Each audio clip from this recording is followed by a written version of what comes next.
Hi, and welcome back to another maths video. In this video, we're going to be going over vectors.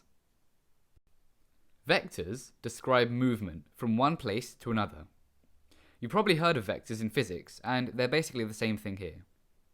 In maths, they're shown like this, a line with an arrow indicating its direction.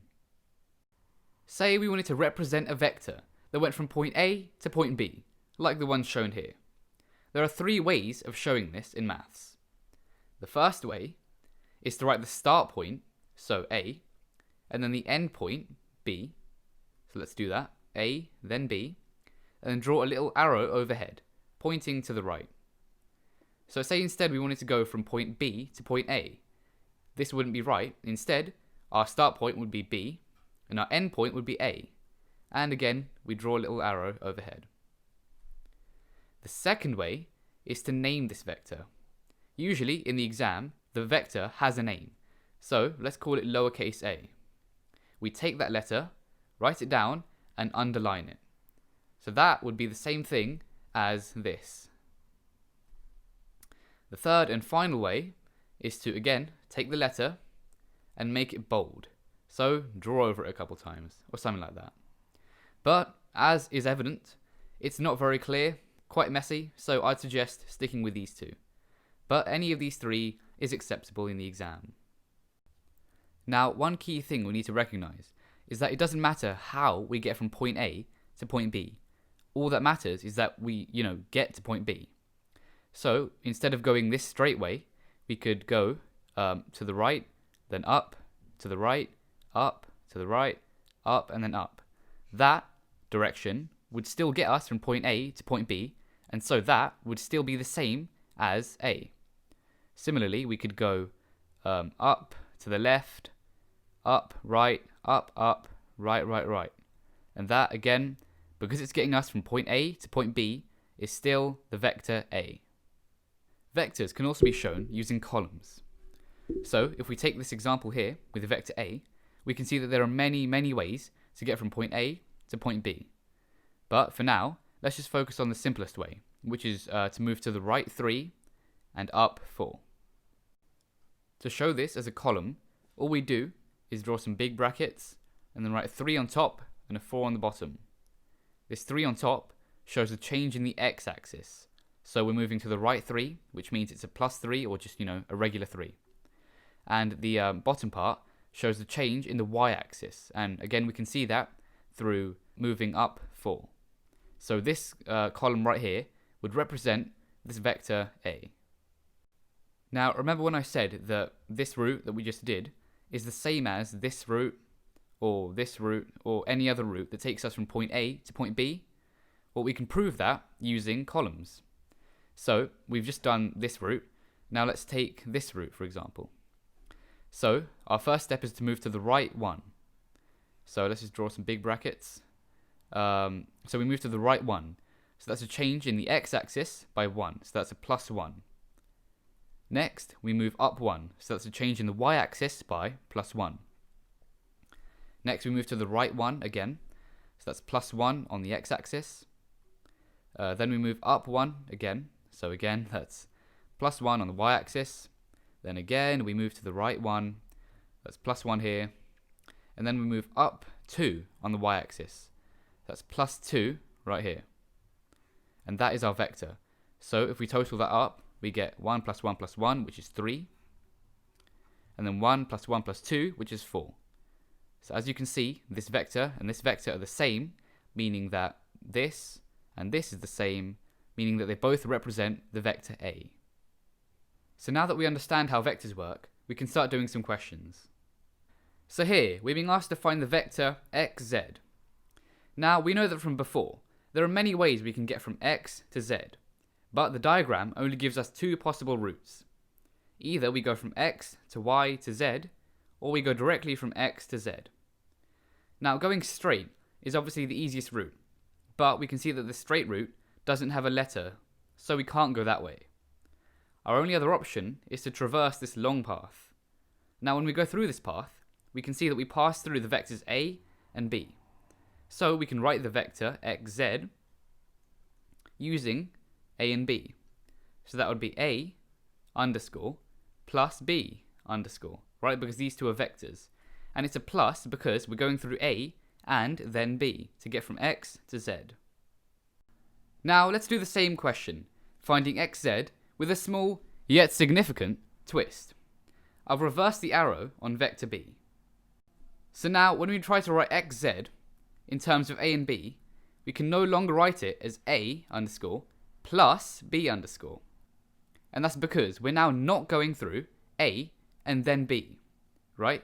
Because if we have a plus b, it means we're going from here to here. But b is in the other direction. So if we have a plus b, it won't take us from x to y and then to z. Instead, we're going to have to go through a and then minus b. Now this is a really fundamental idea. Whenever you see a minus letter in vectors, it means that you're reversing the arrow. So this b would flip and minus b would now be in this direction. So that allows us to go from x to y, then to z. So for the vector xz, our new root is now going to be a underscore minus b underscore.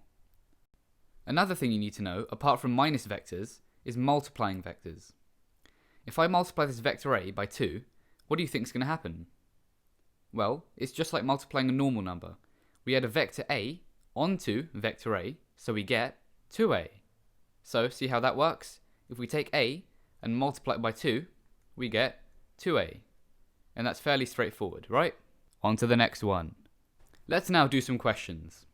The first question asks us to write down the vector representing AC.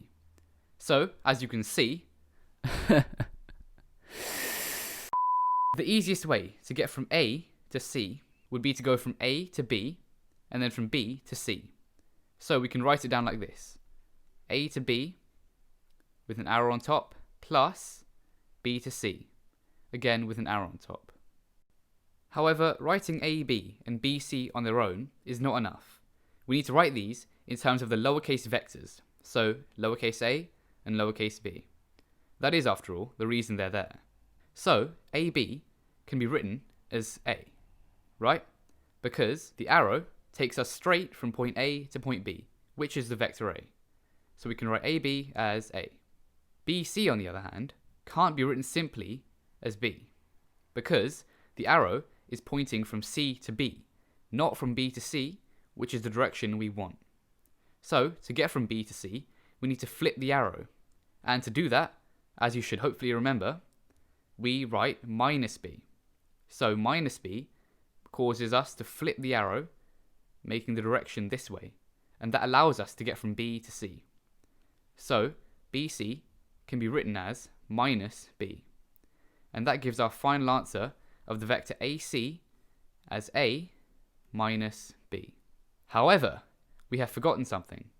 As I mentioned earlier, all lowercase letters need to be underlined. So that would be our final answer. Now let's find AE. There are two ways we could find AE, one being the long way and the other being the short way. Let's do the long way first. So, to get from point A to point E, we can go from A to B, and then B to C, then C to D, and then D to E. So let's write that down. So A to B plus D to E. And like before, we can represent all of these in terms of lowercase vectors. So AB would be A, BC, as we found before, would be minus B, CD would be C, right, because it's pointing from C to D, that's C, and DE would be B again. So if we add that up, we get A minus B plus C plus B. So the minus B and plus B cancel out, and we're just left with A plus C. And again, we need to underline these. Now, let's do the short way. So instead of going from A to B, then to C, then D, then E, we can simply go from A to B, and then B to E. But I hear you ask, how is that possible? We don't have a line connecting B to E. Well, I respond, we can make one. So, as we know that this line and this line have to be equal because they're the same letter, we know that this line and BE have to be equal. So we can draw a line there. We know that that is equal to C, right? Because if two opposite sides are equal, the other sides have to be equal as well. So instead of going through this tiresome way, we can simply go from A to B and then B to C, which would be A plus C, right? Because the arrow is pointing here in the correct direction, and it's the same here. So that's A plus C underlined, which is the same answer as we got last time, but just a bit quicker. Let's do one final question, which is often the hardest in GCSEs, and it involves ratios. So we're told to find AX. Now there are two ways we can get from the point A to point X. Either we go from A to B and then B to X, or we go from A to O and then O to X. For now, I'll do A to O and then O to X, but either way is acceptable. So we can write AX in terms of vectors, so that's AO plus OX. Now we know that AO is the reverse of A, so it's minus A, as we want to go from A to O. So that's minus A. Now we want to find OX. But how do we do that? So we're told up here that the ratio of OX to XB is the same as 1 to 3. So OX is a quarter of the line OB, and XB is 3/4 of the line OB. So now all we need to do is find the line OB, take a quarter of it, and we've got OX. Then we can add that to minus A, and we'll have our answer of AX. So first, let's find OB. To do that, we need to ask ourselves, as usual, how do we get from point O to point B? Well, we can go through the vector lowercase a from O to A, and then we can go through the vector lowercase b from A to B. So OB is going to be A plus B. So let's write that down. OB is going to be equal to lowercase a underscore plus b underscore. Now we can see here that OX is a quarter of OB.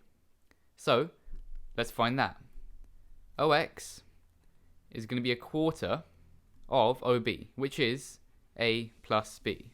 So that gives us a quarter A underscore plus a quarter B, again underscore. And now for the final part, we need to add OX to AO, and that would give us our final vector of AX. So we've gone from AO to OX. So we get a quarter A plus a quarter B minus A.